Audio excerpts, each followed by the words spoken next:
Okay, let's move on to locks again, and we're back with Rainer Popp. This is Rainer's third puzzle lock. He made this in around 2008, I think, and this is the T3.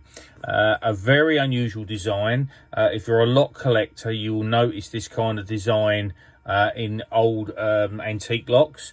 So it's very different to what we're used to now, and this is extremely clever as well. This is a lovely little design. 5 steps to open. This has become a lot smaller now than the other first two designs Rainer made. And basically you can see you've got the shackle protruding at the bottom here and into the top, and then you've got this button in the middle that seems to turn, which is great. And so the first move, as we usually do, the first move is the button does push in. So once the button pushed in, you've got this knurled edge that you can then rotate the button. I'm not going to go any further than that because I don't want to spoil anything for anyone, and I know the designer won't want that spoiled either. On a side note, Rainer has always said that he would never not go back and make some of his older designs. So far he continues to march forward making new designs, but he's always said that he may go back and make some of his older designs, because obviously when he was first making these, they're not as popular as they are now. I mean, everybody wants them now. When he very first started out, I mean, he sold the locks, it weren't a problem, but not like within 10 minutes like he does now.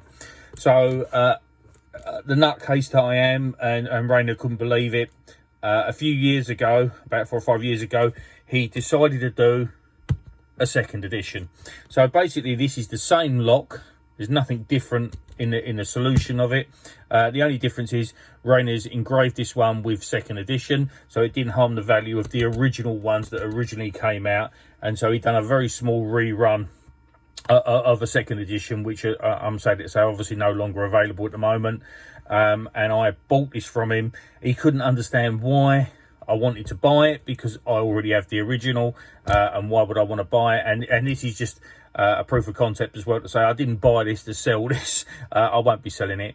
To me it's a variant, and although it's a silly variant with just a bit of etching on the front, when you get into collecting, sometimes these things matter, and it matters to me. So I purchased that from him straight away while we was at IPP in France.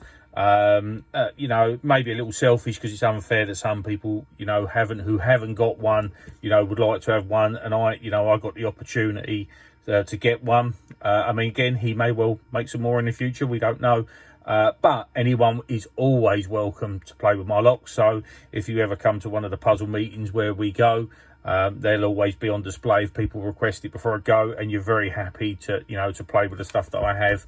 Although they're my collection, I do believe in some sharing. So that's the T3. Again, lovely design, very nice indeed.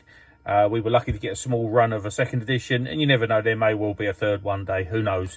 But hope you like it. Cheers.